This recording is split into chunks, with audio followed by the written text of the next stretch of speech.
Well, let me ask you this. By the traveling through these other dimensions, must you be in a craft, or can you do it in like a portal and kind of like walk through it? A portal is where you can go through it and be in another dimension, another time. You can time travel. All of these are used, and some humans have been able to use them. The problem is with humans is the vibration and frequency of the body has to match the frequency of the portal, or the body would be destroyed. The matrix would be destroyed. So these ETs have learned how to utilize these, and they travel through time and other dimensions in that way. A window is where you can look through at other dimensions and other times, but you can't travel through it.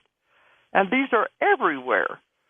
And they're usually protected to keep humans away because they know the effect it would have on humans. Also, humans go to other dimensions constantly and are not even aware of it. Do we do that in a dream state, or no? Physically, we do. Don't know it. This is how it's very natural, and it's happening all the time, and we don't even realize it. Of course, I'm sure some people have been in a fog sometimes, Dolores. Maybe that's what's happened to them, huh? Well, I've gotten lots of emails. I have a weekly radio show, too. Yes, you do. And I get all these emails, people telling me these remarkable stories of things where they have accidentally gone into other dimensions. At what point did these stories start arriving to you, and you started saying, there's something going on here? Well, in my investigations, I guess the listeners are well aware of me now. They know I don't channel. I'm not a psychic. Right. All my information comes from my clients, and I never know what's going to come out. I had a college girl said she was coming out of her dorm, and there was a lot of construction work going on right in the street in front of the dormitory. And, the orange cones up and the construction equipment, they were tearing up the street. Okay. The next morning she comes out of her dormitory. There's no sign of anything that's ever been done. These are little things we'll say, well, maybe it was my imagination, or they'll see a tree in one place. The next time they go by, that tree is not there. These are little things that we just don't really notice until it draws our attention. But it's pretty similar, so that confuses them, I take it. Yeah, and they said, well, it must be my imagination. I had one person who came out of the office building where they were working, and they were back in the 20, 40 years, 50 years ago. The street, the cars, the people were all dressed as though they were in the 1950s and 40s. And they were very confused. They were walking down the street, and they kept saying people weren't even paying attention to them. But then they began to get scared because something wasn't right. So they went back to the office building. When they went back up into it, everything returned to normal. See, sometimes it's very dramatic like that. Do these other people in these other dimensions see the person who's gone in there? Well, they said it didn't seem like they were paying any attention to them. So it sounds like they didn't even see them. Yeah. To me. I had one person that said they were out at the airport watching the jets take off. And the jet would take off and get into the air, then it would go backwards, then it would go forwards, then it would go backwards, and jets can't do that. That's right. Before they suddenly just took off. This happened several times. Then they went out to the street, the cars were doing the same thing. So it's kind of like sometimes you're stuck. That's what I think it is. You're kind of on the perimeter of the dimensions, and it hasn't quite solidified. But I've had many, many stories of strange things like that. One woman said she was out jogging, and she was running down the street, and she saw this airplane coming in so low to the ground, and it was a big airliner, so low to the ground that she said, oh, it's going to crash. She could see the tail and the wings and everything. She turned around and ran back to the house to turn on the news because she thought surely there was a crash. Well, when we had our session, this is one of the things she wanted to find out about. What was that all about? So during the session, we found, they said, in another reality, another dimension, there was an airport over there. and the plane was just coming in for a landing. So she had temporarily crossed into the dimension where the airport existed, but it didn't exist in our dimension. How did they get back, Dolores? They just come back. They said we're doing this all the time and we don't even realize it, unless something like that stands out in your Have you left? Let's assume I'm talking to you physically. Yeah. We're there, right? I'm back in St. Louis and you're there for a conference or something. Yeah. And I somehow stumble into another dimension. Am I still physically in the original dimension talking to you, or am I gone? Well, that's complicated because they've told me sometimes, and I don't understand how, that I have disappeared from crowds of people when I'm in other countries.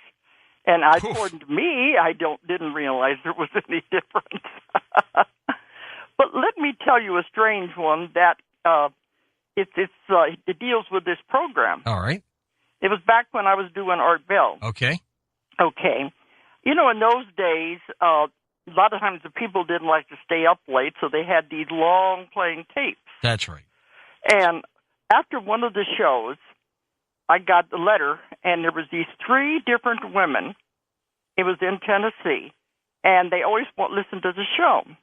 And they said they all had the long playing tapes going all night because they didn't want to stay up late. The next morning, the one woman turned it on to listen to the show, and the show wasn't on. It was a sports game instead. But she knew it was the same station, yeah, because they kept giving the call letters of the station. The other woman, same thing happened to her, and they called the station, and they said, no, we're not carrying Art Bell anymore, and we don't intend to anymore. We don't broadcasting that. They called the third one. She had the show, and it was the same station.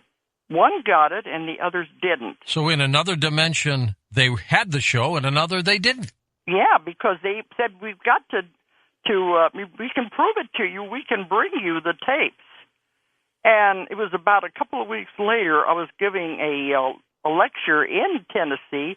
They all showed up.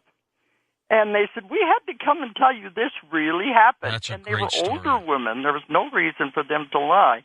And they said, we have the tapes to prove the show just did not exist for those 2 women. I hope now in all dimensions, Dolores, we exist. And I we're hope there. it is broadcasting everywhere. Everywhere. Well, that's what I mean, the strange things that happen, and we chalk it up to, well, that's weird, you know? You know, we talk a lot about shadow people.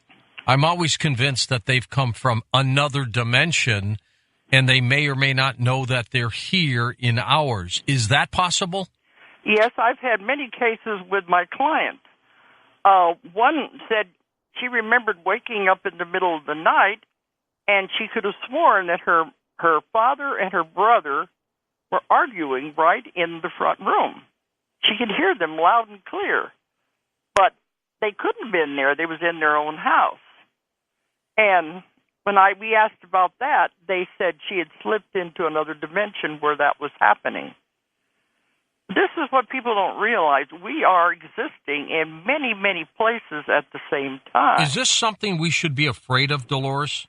It's natural. There's no way you can stop it. It's a natural phenomenon. What are you going to do about it? We're just finding out because I think now we're more curious. We want to know answers. Or before we just brush it off as, well, that's unusual. Well, you know, scientists are beginning to learn a little more about dark matter, dark energy. Yeah. Who's to say that this isn't all tied together? It is all tied together. All of it is. But I know people have these strange experiences, but they just because they remember it. Otherwise, well, I'll give you a weird example. They said, you know how sometimes you'll walk into a room and you stop for a minute, you forget what you went in there to get. Yeah. And then you turn around and you go back and then you remember. And you remember go back in again. Yeah, you go back and find whatever it was you was looking for. And they said in that fraction of a second you have gone into another dimension and come back. Interesting. So how can you stop something like that? You have talked about, in Convoluted Universe, 3 waves of people you call volunteers. Explain that. Well, I've found that the ETs are the ones who have created life on Earth, and they've been watching over us since the beginning of time. Okay. And when life was created on Earth, they just did every step of it all the way. And when life was created, they said, let's give this beautiful planet a creature with free will and see what he does with it. And then they also said, by the way, we're the only planet in the universe that has free will. I've had a lot of my subjects go to other planets in past lives where there is no free will. And believe me, they couldn't wait to get out of there. It's not as good as you think it is. But we were given free will to see what we were going to do with it.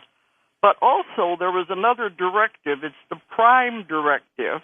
And it's mentioned in Star Trek, and Star Trek is not fiction, it's real. And that is the Prime Directive of non-interference, meaning when you create a civilization, you cannot interfere with the development of that civilization. They just have to watch.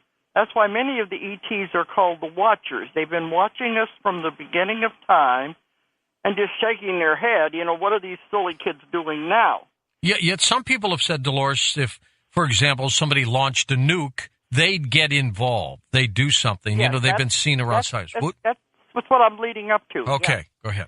Okay, because the only time they can interfere, if we get to the point where we're going to blow up the planet, they cannot allow that because it would have reverberations throughout the galaxy. So it cannot be allowed. It would disturb everything in the civilizations and other dimensions. So if that ever got to that point, it would have to be stopped.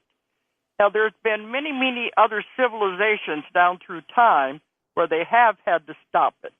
The last one, of course, was Atlantis, but there were many other civilizations before that. When it got to the point they were going to destroy the world, they had to be stopped. But it takes too long to build a civilization up again, so they don't want to do it now. We've come so far. So everything was going along until the end of World War II when we dropped the atomic bomb on Hiroshima. Then they said, we better get down there and find out what these kids are playing with. And when they saw it, they said they knew we couldn't handle it because we were not supposed to have atomic energy yet. It was not supposed to be given to the Earth until it could be used for good. And I said, well, it is used for good. And they said, no, because it was created as a weapon. That's true. It will always have that aura of negativity around it. So it would never really be used for its full potential. So they knew that we couldn't handle it. The ones who have been on Earth forever, going through all these lives, were all caught on the wheel of karma, coming back, repaying karma. And we're stuck. And they said, these humans can't even take care of their own lives. How are they going to be able to handle something this big? They will end up destroying the world. So they didn't know what to do. They can't just come in and say, stop it. That's interference. So there are councils over everything. And there's rules and regulations that govern everything. So everything is really in order out there, whether you think it is or not. So they went back to the council, and they said, what are we going to do? We can't interfere. And they came up with a plan that I think is absolutely brilliant. Okay, what is that? They said, we can't interfere from the outside, but what if we influence from the inside? What if we put out a call for volunteers, pure souls who have never been to Earth, who have never been contaminated with karma, who are fresh and pure? What if we ask those kind of souls to come in and bring the energy necessary to help the Earth? To bring a little change. Yeah, because they knew we were going into the new Earth when everything is going to be different if we didn't blow ourselves up. So they said, let's ask for volunteers to come. Then we aren't interfering. They are agreeing to come and help the Earth in the time it's needed. So they put out the call.